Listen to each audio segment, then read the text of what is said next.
auta waziri kuke zai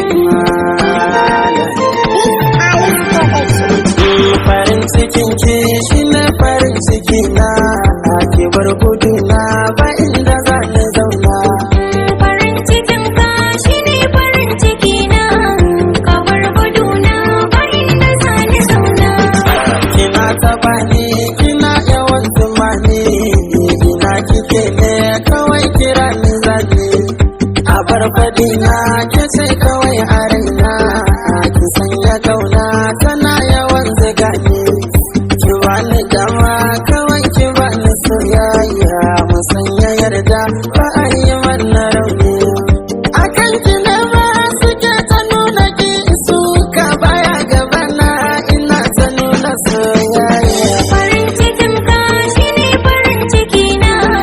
ka bar gudu na ba inda za ni zauna.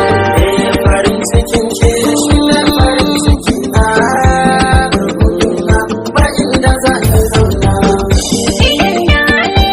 kar ka bar ni dan arziki ka zo mu zauna kai kadai na ba lokaci ina da dama da zani so su ma sai na ki suna ta bina na ki yanzu sai tsokaci kawai ka gano ka wata rana ka je biki saboda mata kudin abinci ma karkace ina da kishi akan kashi yasa zanaki awa gudatar idaniya ba sa kanka ba zan iya ba. Shi ne farin ciki na gudu na ba inda za ni zauna.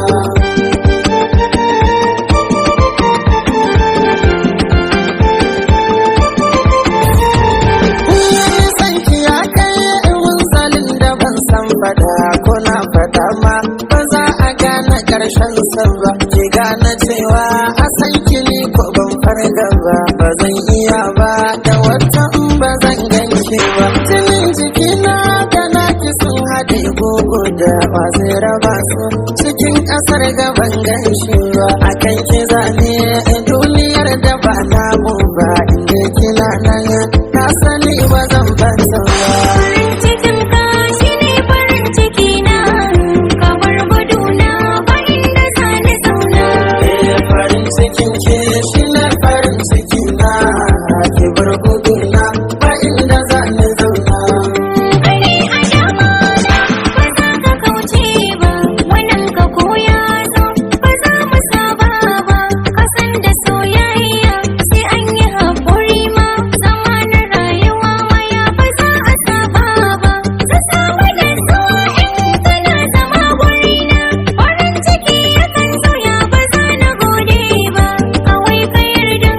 rabbi ya haɗa ni da kai a lamurana su so a ce ka zamto gaba. Farin cikin ki